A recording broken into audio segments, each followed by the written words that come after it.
connected world, how is this coronavirus emergency in China going to change the world of fashion? Oh, Fulvio, that's a good question. Now, I don't know how many of you want to talk about viruses and stuff, but we can touch base on that. I think it's, and here we come to a topic that is politically not very correct. What I'm about to say is not very correct. But I'm going to say it anyway. So mind you, don't get easily offended. Try to read between the lines. My words are, I'm going to try to say this without being misunderstood, but I always get misunderstood, so whatever. Okay, first things first. It's a tragedy. Every life lost is a negative. It's a tragedy. That's a fact. But business does not really care much for life. It cares for money.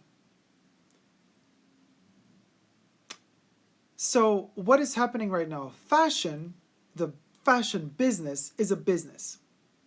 And now that basically there's a travel ban, Russia, the borders have been closed. The rest of the world doesn't want to accept anybody. Did I say Russia? I meant China. China flying in and out.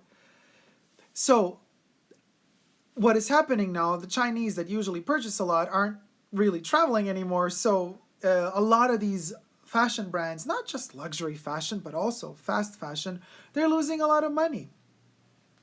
And they're very scared, and it's making them make really bad choices. But, my opinion, nothing better than the coronavirus could have happened to the fashion business. Now you're all going to say, how dare you, this is so offensive. I'm not talking about human lives here. I'm talking about business, which is brutal, but these are two different things. And why is this? No, not why are these two different things. Why is this good for fashion? Because now the fashion business is going to have to wake up and realize that what they've been doing the past several years, counting only on the money of China to sustain themselves and to keep growth, and by doing so, they have many a time neglected the return customers from the countries in which these boutiques or brands are operating from originally. They have neglected them. They have alienated them in many cases. I can also speak from personal experience. Now, they find themselves in deep shit, and the clients that they have alienated in the past years because they've catered to quick, fast money, they preferred that. Well, now they're in a pickle because the only people that could save them is the return customers that have been alienated. So now they find themselves in a situation where they're like, oh, well, they kind of dug their own grave there. And now they have to really focus on what I've been saying. Remember, end of 2016, what I said to all of y'all is I said, I'm going to stop purchasing you for a whole year. 2017, 12 months, will not be buying new stuff anymore. And I invited all of you to do it. And I said, if we all stop buying, because the only music, the only tune that all of these brands and corporate listens to is the ka-ching. If the dinero don't flow, and then all of a sudden they're going to stop and try to change something. Better their quality control, lower the quantity of production, maybe return a lot of the production back to, the States or to Europe. Instead, nobody really listened to me. Now I kind of get, some of you did, but most didn't. If we stuck together and did it back then, a lot of things would have changed. Now we're in a situation where it's happening, because unfortunately a virus is killing half the world, now people are not buying anymore. And now these brands all of a sudden are super scared and are like, uh-oh, what are we going to do? What are we going to do? Chaos. Total chaos. But it's a good chaos because we're going to see now how they react, how they learn to rein it back in and either try to get back to their local customers, local economy. That's really important, and we got to go back to that. And these first world countries have ruined themselves basically because they just, for the sake of the almighty dollar, for the profit, they've exported production everywhere. Even the pharmaceutical industry. Even meds are not produced in America and in Europe for the most part. They're made in India, they're made in China, and then they're brought back in. Now what happens? Well, the production is being stopped or blocked, or things cannot go through anymore. So what's going to happen? First world countries all of a sudden are not going to have their ibuprofen. They're not going to have their aspirin. And all of these companies are now waking up. What, they didn't know ahead of time that this could have been a possibility one day, that a cataclysm could happen?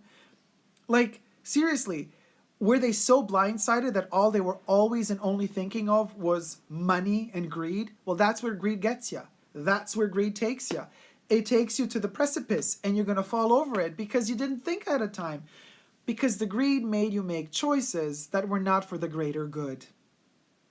Those choices were made for the good of a few, a handful, 2-3 people on the top of the pyramid that own all of these companies, or the CEOs or the co-CEOs or blah, blah, blah. So, as terrible as the coronavirus is, and it's gonna kill, and it already has, it's a learning process, and these companies should take this, if we survive all of this, obviously, to maybe learn to kind of care more for others, not just for ourselves. And that greed ain't gonna take you nowhere, because you're just gonna end up losing. I hope I was clear. And about this, I don't know. If I wasn't, let me know. So, okay, they only created to those markets. Yeah, they catered to those markets, obviously. Most of these luxury brands were literally designing just for those markets. And now they've alienated everybody else, and they're stuck. They're sitting on all their merch, and they can't sell it. You're right. I totally agree with you. Thank you. They were also using lower quality materials from the last... Oh, from the last. Okay. Even iconic perfumes weren't smelling as good as they were in the past. I know. It's terrible. Emilius is very clear. Thank you, Mr. E. Fulvio agrees. Thank you, guys. I love you so much. And thank you guys so much for tuning in. I love you, love you, love you. See you next time somewhere over the rainbow. On either side of the rainbow. Because... And everywhere in between. We're everywhere. We're like dust particles. But like glitter dust particles. You know what I mean? Love you all so much. See you soon. Until then, never forget to never give up on love. Bye.